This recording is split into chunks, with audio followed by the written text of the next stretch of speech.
Hello, hi everybody. I have been asked to do an astrological overview of the first quarter, if you like, of the 21st century.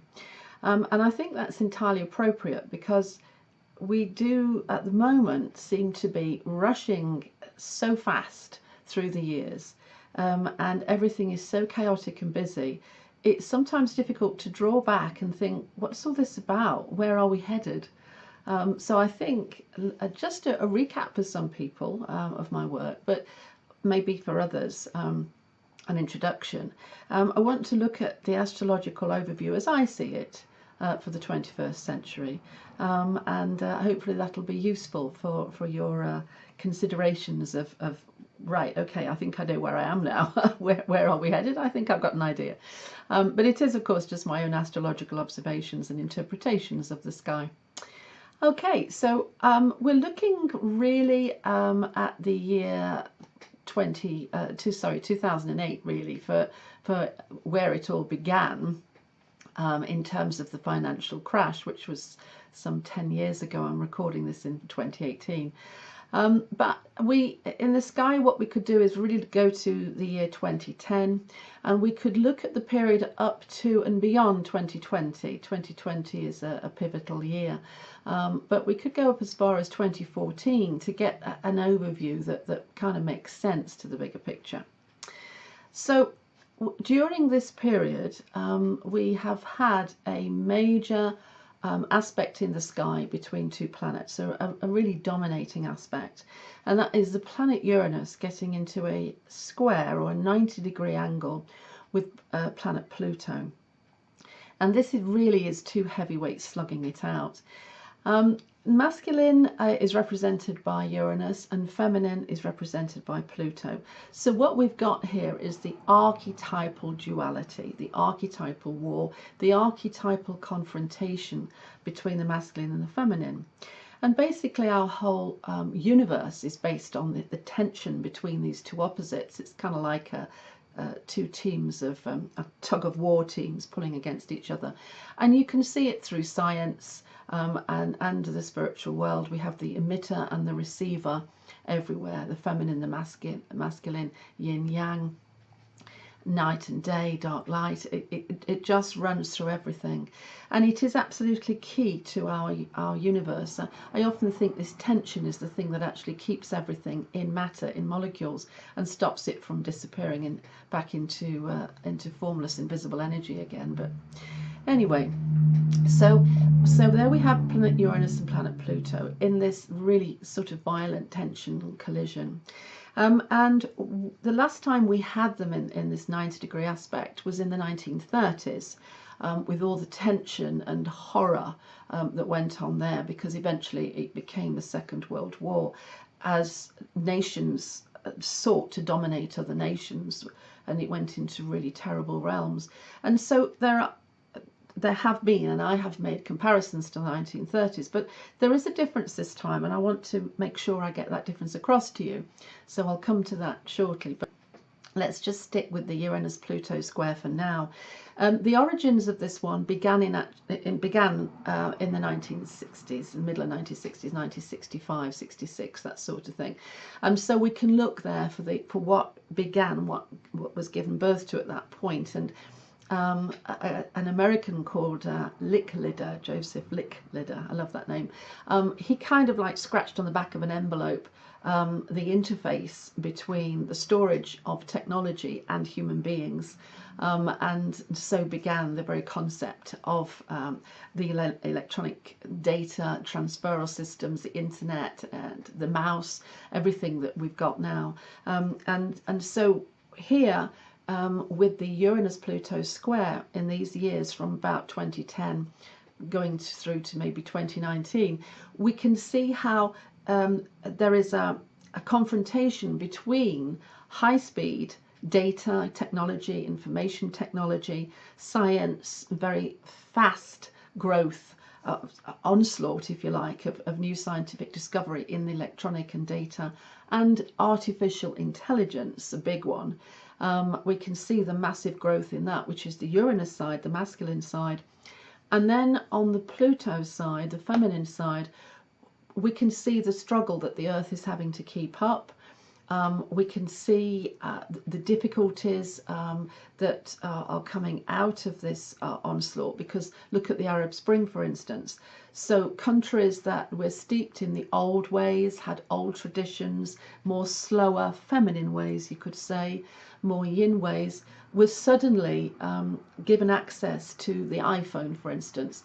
And it made huge changes to the way that these countries were living their societal and cultural conditions. And we got the Arab Spring, and still we have the terrible war in Syria, etc. So we can see all this playing out, but it's also caused tension and growth in individuals as well, and in our atmosphere and the sea around us.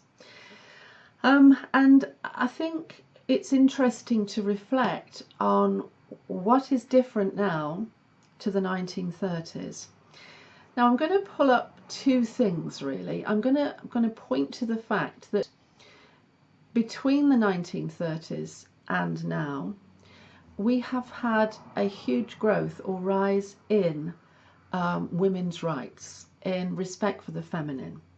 Now, if women represent the feminine, which they largely do, then we can expect the voice of woman, the voice of women, to be stronger. And I think although there are some terrible attitudes to women all over the world, in general, just looking at it as an overview, we could say that in the West in particular, women have gained ground, that they are getting stronger, the woman's voice is getting stronger. Now this may be because we've got the male symbol of Trump there, with his thinly veiled prejudices against women and social class and races, etc., nationalism, which is all very masculine stuff. It may be that which has spurred and stimulated women into having a voice in the USA. So we get the Women's March on Washington. So we can look at things like that and we can say, okay, well, because of this highly advanced and fast-moving masculine, then the feminine has had an opportunity as the counterbalance to catch up. So we have been hearing about the rise of the feminine, and I'm the first one to say that from 2020 this will go at a better pace, that it's starting to quicken now, or rise up or become more obvious. And as we get past 2020, then this rate of growth will continue, and possibly even get faster. What's interesting about this is, okay, we talk about the rise of the feminine, but what I see is really the massive amount of masculine energy in information technology, data, AI, and this sort of stuff. This is all masculine. This is all moving outwards. Growth is masculine. So if we see that, where is the rise of the feminine? Well, actually, what we could look at is that with this massive growth of masculine energy, this movement towards faster science-led, future-oriented progression, then the rise of the feminine is the counterbalance. This is the shadow side to all that masculine stuff. So the feminine is rising just as fast, but because it's more invisible, not as obvious, maybe slower, maybe we're not getting the most obvious of signs. We are in that women have a better deal now than they've ever had, but we can be comforted, I think, by the fact that feminine is definitely on the rise and is having to do so in order to balance this this very masculine IT world that we're living in. So this for me is the story of the early part of the 21st century. This is the astrological overview. One of the other drivers is migration. We discovered some dwarf planets in the first part of the 21st century, around 2002, 2004, 2006. There was a survey going on around the outside of the solar system, and they discovered loads and loads of new planets in a place called the Kuiper Belt. One of those planets was called Makemake, another called Haumea. Makemake in particular represents human population migration. So I think the discovery of Makemake and his emergence into consciousness is representing the growth of human population and how eventually it may well expand onto new planets. We would go from Mars to the Kuiper Belt, which is a big jump, but it would have to be the Kuiper Belt because they're rocky planets out there, and the planets in between are gas giants. You can't live on them.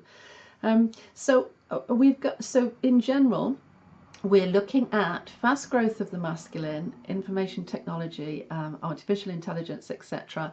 We're looking at the feminine having to rise up to keep up with it. And we're looking at the issues of migration, population migrations, for whatever reason, be it economic or be it because of war. It is causing issues in Europe, it's causing issues on the American continent too. So that is the astrological sort of overview. And the part that you can play in this, and it is mainly women that follow my work, so I'm assuming that a large majority of women will watch this. The part that we can play in this is to embrace the rise of the feminine, and as women take the voice of the feminine with its slower ways. What the feminine has is it has more mediation qualities of negotiation, qualities of slow evolution. Masculine moves in revolution, which is fast. Planet Uranus is fast, it's a revolutionary planet. Pluto moves in slower, more evolutionary ways. So evolution is slow, revolution is fast, masculine, feminine again. As women, what we are custodians of, if you like, or caretakers of, is the feminine energy. So what we need to be doing is claiming responsibility, being a caretaker for this, and putting our voice out there to mediate, to negotiate, to think, to be more reflective, because this is what's needed when it comes to the advancements in science, which are taking artificial intelligence, for instance, into places that I don't think we would want them to go. This is the new danger for me. Now, comparing this to 1930s, women are in a better place now than they were in the 1930s. This is the difference. The woman's voice in the 1930s was very much subjugated and subdued. Now it is much louder. And so I think that going around again, as life does, and having a Uranus-Pluto square in the sky again, and having masculine aggression almost getting out of hand, maybe this time the counterbalance of the feminine is the thing that will stop horrendous and terrible outcomes from coming about due to letting masculine just rush ahead unfettered and unchecked without thought. And I think that's why we're not heading into war. Well, hopefully we won't either. There is always the potential for another financial crash. I mean, we can see the signs, and if that's the thing that stops the onslaught of the technological and artificial intelligence growth, then so be it. But anyway, that's another story. Anyway, I hope that's given you an overview of it, and it really is a bigger overview. It doesn't take into account the small stuff, but hopefully that was useful, and great to talk to you, and check out my monthly videos if you want anything else. Okay, lovely to see you. Thank you. Bye.